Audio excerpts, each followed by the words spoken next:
Welcome to Behavioral Health Today. I'm your host, Dr. Graham Taylor. My guest today is Rachel Moore. Prior to Rachel's career as a marriage and family therapist, Rachel earned a bachelor's degree in creative writing and enjoyed a 14-year career as a newspaper copy editor, winning a Pulitzer Prize in 2006, along with the staff at the San Diego Union-Tribune. She left newspapers in 2010 to study her master's in marriage and family therapy. And during that time, she started a creativity coaching business and facilitated workshops based on the book, The Artist's Way by Julia Cameron. Currently, she sees therapy clients in her private practice in San Diego, where her focus is on helping writers, artists, singers, and musicians. Rachel is an active singer. We're going to have her sing on the show today, most likely near the end, and has performed on several stages around San Diego and is a current member of the San Diego Master Chorale. Rachel is also the creative force behind her own podcast, Beyond the Artist Block, which explores mental health and creativity, bringing interviews and insights to working with creative people. We're excited to have Rachel with us today as we learn more about her creative work and the art of working with creative clients. Rachel, welcome to the show. So nice to have you here. Thank you so much. I'm really excited to be here. Nice to have you here. You know, as we start out today, you made a pretty big shift from being in the newsroom to becoming a marriage and family therapist, an MFT. Talk about that transition. What led to that? Yeah, it's interesting. A lot of people will say like, wow, that seems so different. And actually, I know a few of us who've made this transition. And I think about it in a couple of different ways. One is that I've always been interested in stories. So I'm interested in people's stories and learning about them and really connecting with them and connecting with, stories and just learning all kinds of things about people and everything else. So I'm a curious person. So you got to be curious to be a journalist. You got to be curious, to be an effective therapist, I think. And so just generally speaking, like that's where I see those two careers coming together. And there are a lot of reasons why I left at the time I did. One is that unfortunately the newspaper industry was and is, taking a downward spiral. And the job I had before as a copy editor really wasn't the same job. And I also kind of felt like I had done everything I needed to do there and learned everything I wanted to learn. It was a very creative job, but it wasn't really emotionally fulfilling in the way that I thought maybe a career could be. And the more practical reason too was that I had just recently gotten married, and my hours at the paper were odd. They were like swing shift, like 3 p.m. to 11 p.m. type of thing. I'd work holidays and work weekends oftentimes. And my husband said, he said, I thought I could handle kind of this long distance relationship in a way, because we didn't really see each other except for on the weekends, and other times. So he said, I thought that would be okay, but it's not really that okay. And I totally understood, yeah. And honestly, once I left those hours, I thought you couldn't pay me to work those hours again. So it was all good. Yeah. Sometimes when you're in it, it's hard to realize what it's like not to be in it until you're out of it. And you see what it was like. Exactly. When you were going through your MFT training, you started a creativity coaching business and facilitated workshops around this book, The Artist's Way. And you're talking about your love for stories, your interest and love for connections and your own curiosity. And you're also an artist, as a singer. How did some of that set the stage for working with creative people? Where did that focus in that population develop an interest from? Well, it's interesting when I graduated from my MFT program and was getting my hours toward internship and was wondering like, yeah, who am I going to work with? Who are the people? I just couldn't figure it out. And sometimes the most obvious answer is right in front of you. And I like the idea too that when you're a therapist and you're looking for your niche is you. Yeah, I really think that's true. Now, that's not to say like we definitely can and should work with people who are different from us, and learn about people who have different interests and experiences in life. And, I realized like, oh, I understand creativity. I understand the importance of art. And frankly, for me, it's one of the big reasons that makes life worth living. And if it's so important for me, it's got to be important for other people too. And I want to be the type of therapist that I would want to go to who would understand why singing is so important to me, right? like why writing and these things have been so pivotal in my life, not just as a hobby. And for some Right. people it is hobbies, and that's great too. And for some of us too, it's really, like I said, like a reason to be alive. And that's so Yeah. important when it comes to life and therapy and everything else. So this importance of creativity in our lives, I think it gives life a lot of things. You focused, and we could say that, well, everybody's creative in their own niche, but you Sure. found a niche of people that are more along the lines of, singers and performers and musicians and writers and artists. Hmm. Why that group? I mean, is it Hmm. because you had this exposure yourself in your performing arts and just as a singer, or why why Well, why why that group of creatives? for me, it's just nice to kind of hang out with people that I feel like hang out with, work Right. with. We're not friends, but we're working together Yes. with people who are on the same wavelength. And honestly, it just saves a lot of time. It's a lot easier for both of us. Yeah. Like if I understand a bit what it's like to live a creative life, for example, or have these ideas, or again understand the importance of what, like, we just save a lot of time, right? And they don't have Yeah. to explain it to me. I understand it. I don't have to have them explain to me like what life is like being an engineer, though I have worked with engineers too. So it's just kind of fun in that way, in that Yeah. it saves a lot of time, and like I said, it's just kind of fun to be on the same wavelength Yeah. and really understand each other in a way that is unique.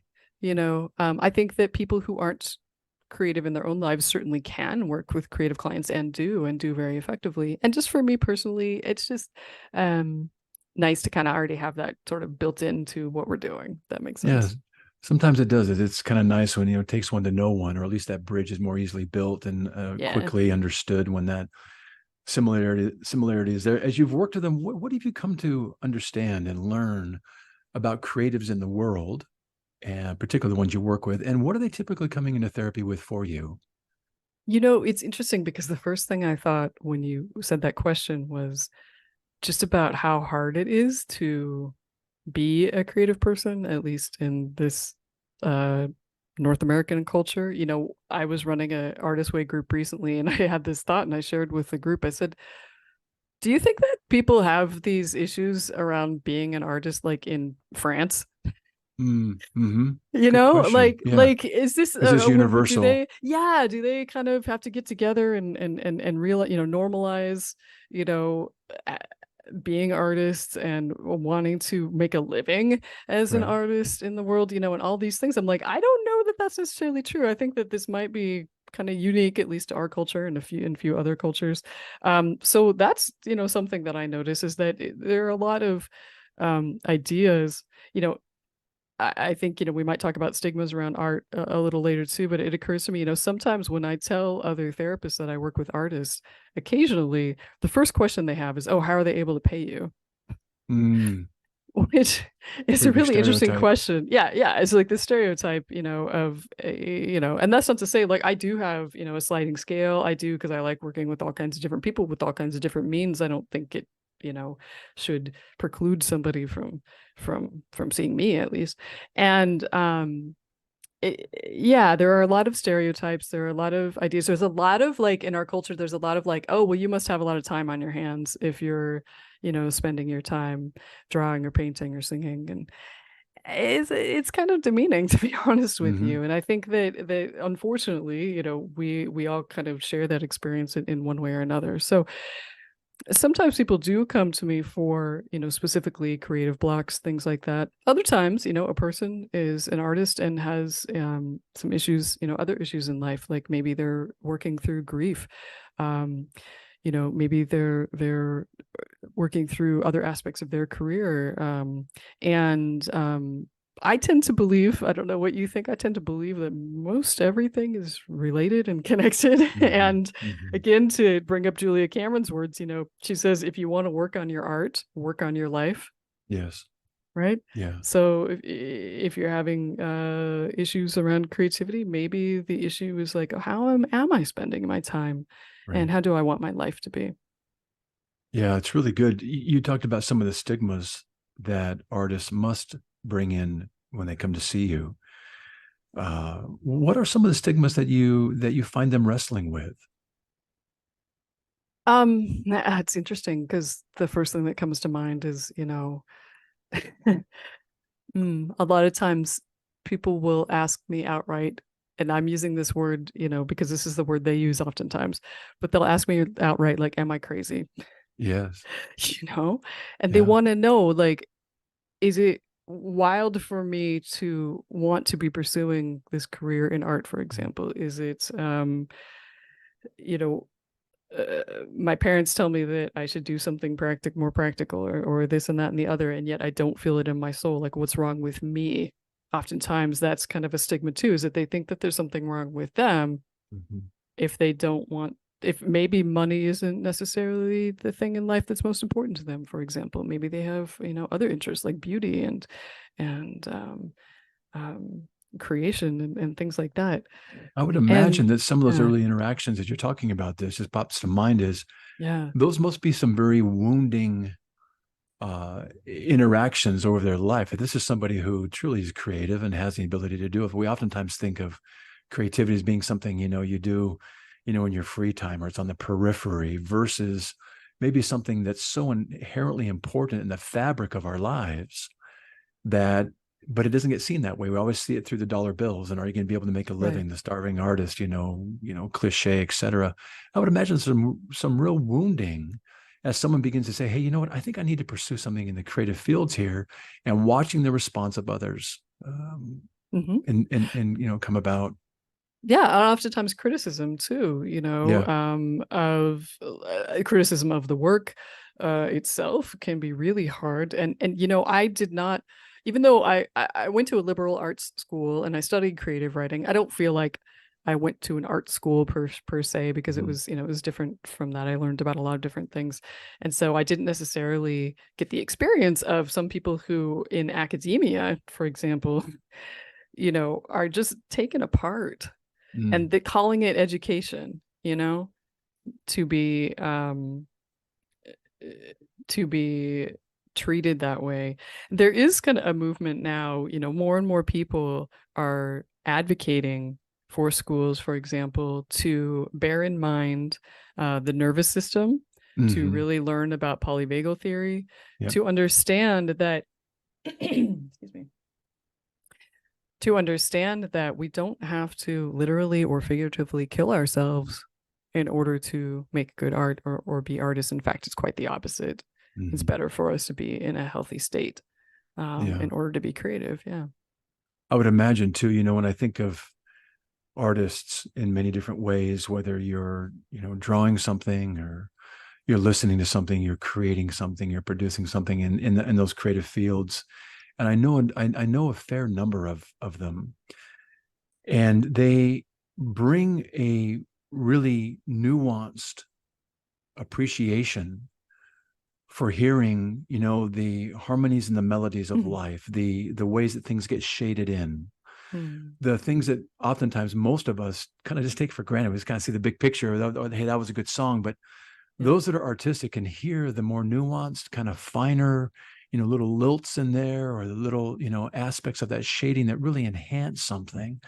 It must be really enjoyable as a therapist, because this is, you're creative as well, to Hmm. be able to listen through that lens for those more Hmm. intricate, again, nuanced pieces that maybe sometimes people don't even see in themselves, that you get to kind of hold up and say, hey, you know what I'm noticing? And maybe Hmm. they get to see it too for the very first time. Yeah, I think that's the beauty of being a therapist, right? Is to be that mirror. And I think you're right. The word that comes up for me around what you're saying is sensitivity, right? Yes. Kind of having a heightened or higher Yes. sensitivity. And of course, that's a double-edged sword too sometimes, because I think as an artist and a creative, that's where we can be harmed when it does come to those wounds and things like that. So it's like the flip side of that. And on the other side, like, yeah, we are able to, yeah, make life richer, I think, for everybody. And that's the beauty of artists and creatives. And yeah, it is fun as a therapist to sort of listen with that really open, because to be creative you have to be open, right, Yes. to You have to be whatever comes vulnerable. up. That's Yeah, right. and I feel like every time somebody comes in the door or I see them online, I don't know what's going to happen. It's improv every time, right? I certainly have, it is important to have like a structure. Like I do EMDR, I do brain spotting, like I'm trained in those modalities. It's important to have a structure. Within that structure, let's just see what happens. And it's very exciting. That's why I'm even getting chills talking about it right now, because that's why I never get bored with my job, you know? It's nice. Yeah. I like the idea we're talking about the more nuanced, intricate parts of this.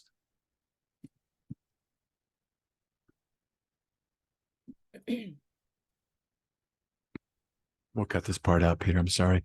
I work right next to a fire department, Rachel, and every now and then they decide to go put out a fire right in the middle of my podcast How here. dare So they? it's perfect timing. Let this go by.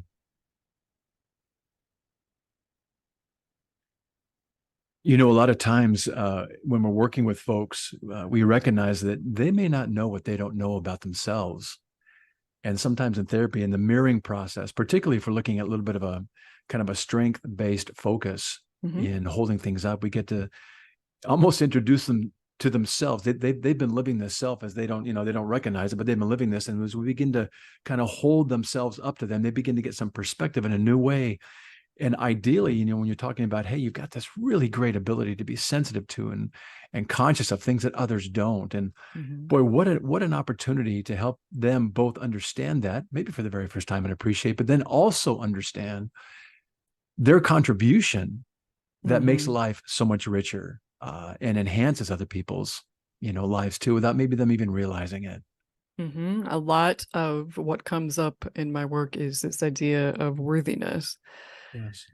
And we talk about that a lot. And I mean, just purely from my human parts, forget being a therapist or whatever, I share with people oftentimes, like, you are worthy just from existing. And I know on the surface that sounds like, okay, yeah, whatever, but I really feel it, like, right. I love my clients. I mean, I am honored to meet them, to interact with them, to be trusted by them. I mean, I don't take that for granted. And honestly, to get their perspectives and insights too. I learned, we talk about this a lot as therapists. I think, like, I learn so much from my clients. And that's not the purpose, it's just a nice side effect. Yeah. Well, I I think learn that's about a myself. Yeah. serendipitous piece of what we get to experience. We get to grow, we get to have our lives enhanced. Mm-hmm. We get to understand things that maybe we didn't understand before, but just an appreciation kind of for this human condition Yeah. that we're all in, this thing called life. And you mentioned you use a couple of a variety of techniques and approaches. One of them being EMDR, and one of them is brain spotting. And I don't believe a lot of people know much about brain spotting. Help us understand, just give us kind of a working definition of that, and then how you implement that into your work and how you decide to bring that into your work and its benefit. Sure, yeah. And there's a really great video that I will try to remember to put for the resources for the Thank episode you. too. It's a really good description of brain spotting, where it came from, what it is. It came out of EMDR, and the short version is that instead of using eye movements the same way we do in EMDR to process through disturbing events, we just find one spot.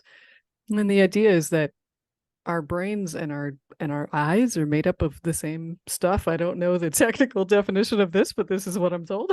and there is a connection between our vision and maybe the trauma that's in the deeper parts of our brains. And so through brain spotting, we just use a wand or whatever, visual thing to find a spot where that's stimulated. And then we just they call it getting subcortical. So we just kind of get behind the prefrontal cortex.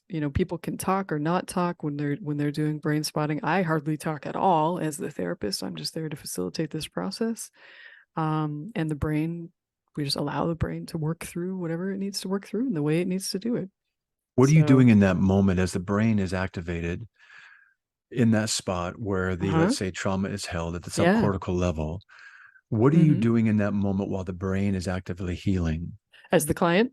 As a therapist? As a therapist. What are you doing?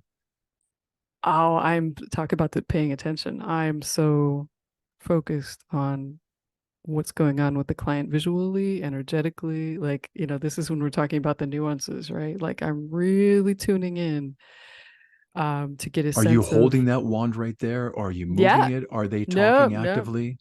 So I'm literally holding, I'll just hold the wand in a Yes. spot, Yep. and then I say, just let your brain and body do whatever it wants to do. Yes. Get non-judgmental, get curious, get compassionate, and see where it goes. And sometimes they talk, Yeah. sometimes they don't. If they're having an Uh-huh. experience that maybe is pre-verbal, maybe, maybe they don't talk. For example, I do brain spotting a lot as a client, and I tend to just talk. I'm a very much a verbal processor. So I just talk the whole time, and it works for me. But sometimes I don't, right? Sometimes the brain just does what it does. Yeah. And so I, as a therapist, from the outside, it would look like I'm not doing much at all. Mhm. You know, I'm holding. Somebody said, "What do I just hold the stick?" And I'm like, "Yeah, you just hold the stick." And of course, there's more to that, but like Yeah. physically, that's all you do. Yeah. Well, the good news is we know that the brain knows how to heal, Yes. and brain holds the trauma. Our body holds the trauma, and there's in our Yep. neural network, our trauma gets stuck. Our trauma is outside the realm, our experience is outside the realm of normal experience that our brain cannot process on its own. But when we can activate it and we can access it the way you're talking about, once Mhm. activated, the brain knows how to take it from there.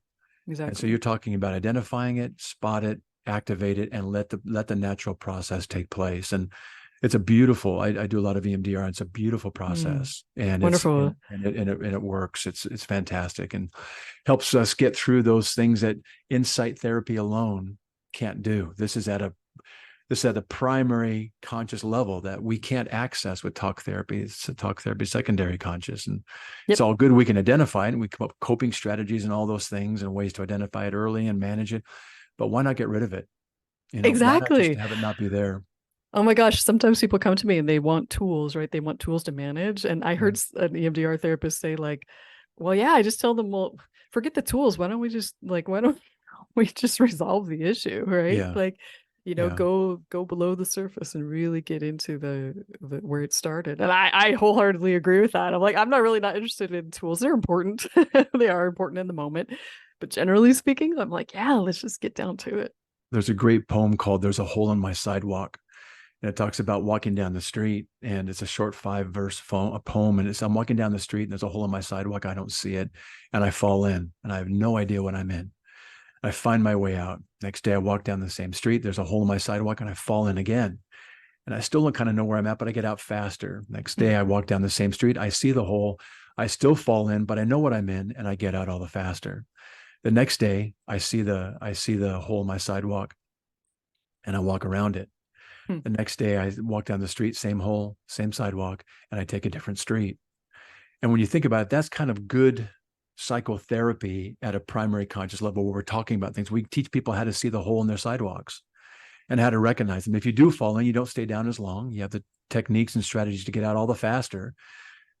But with the EMDR and the healing techniques you're talking about, we get to walk down the street and there's no more hole in my sidewalk.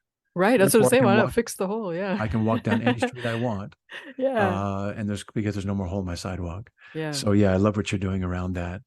Tell me a little bit about maybe something that comes to mind in terms of a hallmark story of someone coming in and really struggling and just really stuck or really wanting to work through some things of importance, and you were able to kind of employ the things that you do and the relationship that you can clearly easily establish with people that's interested and curious and caring. Walk us through kind of maybe what you did and what they walked out of their time with you experiencing and looking like. Sure. I'm thinking of one person in particular, of course, no identifying information about this person. And they came in with, the issue was they were having anxiety around their performance as a creative, and especially around like feedback from other people, such as views and likes and all that stuff on social media, and just being what they would consider successful in their field. And we began doing EMDR around this issue. And interestingly, where we ended up, again, because we're being open and curious to see where the brain goes, where we ended up was actually this person needing to process through the death of their father at an early age. Mm. And we did a lot of processing around that. And then we did a lot of processing around this particular client's issues around anger and feeling out of control. We did a lot of processing around that. And interestingly, as we did all of this, the issue that they came in with originally was starting to get resolved. Mhm. And they even noticed, they said, I had no idea when I came in that we would be talking about like my father's death, like that, right? Like if you just look at it again, like on the surface, if you just look at it, like how could that even be Yeah. related? It's like, well, we don't know until we explore and we find out and we actually go through that process and see that, this grief or these ideas about ourselves that get planted because of things that happen to us really do still affect us. We're Yes. older, but the neuropathways don't have a reason to change and don't get like they're not going to change. And so the things that we felt at 10, maybe we feel at 50, and that's okay because the brain actually is adaptable and does remain plastic and adaptable as we get older. It's a little harder, and I definitely do see my younger clients moving faster with some of these things. And I tell them, I'm like, you're lucky you're doing this right now. Yes, I agree. Things aren't quite as crystallized, and those deep neural Yeah, pathways aren't as furrowed. yeah, Absolutely. I would yeah. But agree with that. we still can change though throughout our whole life, which I think is exciting. The good news is, people enter therapy with understanding what they understand about what they know. And sometimes we find that, I never thought that I would go to this place. And that there's a real beauty in that. It's almost like the person that goes for Mm, the physical therapist and they got a sore hip and they think I have to have work done on my hip. It's not your right hip, it's your left knee that you right. haven't, that you hurt once upon a time. And you think, well, how's the funny bone connect to this bone? And that, well, it all does. And sometimes we're able to track people back to the origin of and heal that. And we find that subsequent to that, all the other areas that have been affected by it begin to fall in line and heal on their own. I'm in addition to what you're doing in the therapy office, are there exercises that, outside of therapy that you recommend to those that are creative or maybe just even to our general listener right Hmm. now that you find Mm-hmm. help bring awareness and understanding to things that you might recommend? My favorite thing is if you're feeling blocked in a particular area, whatever your medium is. So let's say for me, as a singer, let's say my body, because as a singer, your body is your instrument. Yeah. And let's say for whatever reason, my throat's feeling weird or just things aren't coming out like I want. The best thing to do is to do a different creative modality in that moment that I'm not as good at maybe or not as skilled at or don't have as much experience or don't have and saying all that, really the important part is don't have as many expectations and pressure and all the stuff that comes along with these modalities that we're familiar with.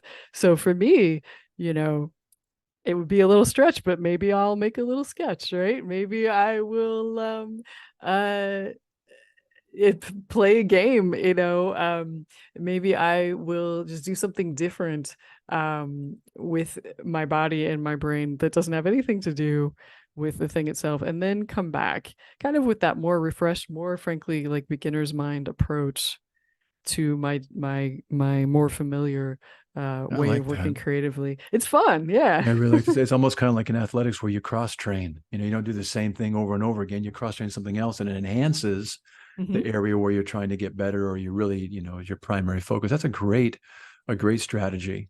Yeah, a really Yeah, great strategy. and it's fun. Yeah, exactly. Some let's just say a word about that. People sometimes think when you go into therapy, it's going to be this big, heavy, Right. emotional times. And a lot of times it is, particularly at the beginning where you're carrying a lot and you're looking to offload and understand some things. And there's some real weight initially around some acute, things that get presented.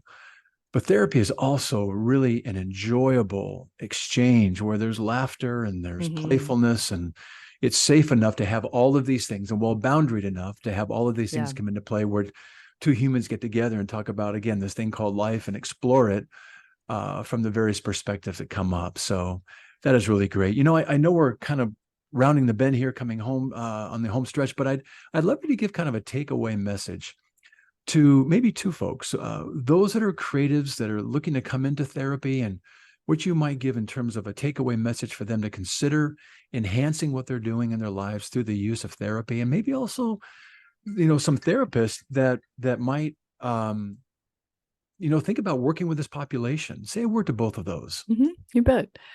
For creative people who are considering coming into therapy, I would say, take your own creativity, your own ideas around art and creativity. They are important and they do matter. And, if you're with a therapist who understands that, even if they don't consider themselves to be an artist themselves, or necessarily work with creative people, if they can understand and be open and realize that for you, this is something that's really important and respect that, that's great. Yeah. If you're with a therapist who doesn't get it or doesn't want to get it, and I hate to say, because I always hope that that won't happen. But if it does, and you're feeling, disrespected or disregarded in any way around your creativity, and that's something that's really important to you, like, it's okay to, maybe find somebody else or let them know. Shop around. Or yeah, exactly. And you deserve to be respected for the things that are important to you. And that's true for anybody across the board, and especially true for people who are creative, who may be a little more sensitive, around these types of things. So it's okay. For therapists who want to work with creative people, I say, like, yes, please do. Where are you? We need more of us. That's part of the reason why I started my podcast, Beyond Artist Block, was like to build a community of people who work with creative people. And I have to say, I've done 30 or 40 interviews now. Everybody I've talked to who works with creative people, they're so cool. Like, they're just the coolest, neatest, like, people that I've encountered, and I love them. And let's have more of you, like, get into this field, because I think that, artists deserve to have great mental health and to be taken care of. And so let's keep doing it. That's really good. Appreciate the message as a takeaway. We would love to have our listeners follow up after the show to learn more about you and to connect with all the things that you are doing. Give us the best ways to connect with you. Sure. So my website is rachelmoorecounseling.com. And on there, I have an option for setting up a time to have a 15-minute free consultation with me. Nice. And so you can go on there. My practice is pretty full. And if it is full, and if for some other reason, I'm not able to help you as a therapist, I'm happy to give you referrals. And I find, for me, that's a service as a therapist, for me personally, that I think is really important. Yes. It's really hard to find a therapist. And I like being able to help people do that. And I know a lot of folks who are great, and I can refer you to. So you can find me there. You can find my podcast at beyondartistblock.com or any podcatcher. And I think that's, or I don't know, go to a San Diego Master Chorale concert and see me sing. I don't know, do whatever you like. Yeah. So, yeah. That's good. You guys have any summer concerts coming up or winding down, or anything in the fall? This will be my first year, and they're starting up in the fall. I can't remember specifically Nice. what they're doing, but of course we'll be doing the Messiah in December. That'll be fun. Fantastic. And lots of fun stuff coming up. Well, that's a good piece to sing. Handel's Messiah. That's quite the enthusiastic song. It's a beautiful, beautiful piece of music. Very affirming. Yeah. Yes, it is. Well, Rachel, sure been nice to meet you today, have you on the show, and thanks for sharing all that you're doing with us. Thank you. I really enjoyed being here, and it was great to meet you. Great to meet you as well. Also want to thank you, our listeners, for dropping by and joining Rachel and me today. It's always great to have you with us as well. Regarding our episode today, I want to remind you that it and its resources and all of our other episodes can be found on our webpage at triadhq.com/BHT. Thanks again for joining us on the show, and we'll look forward to having you back with us next time on Behavioral Health Today.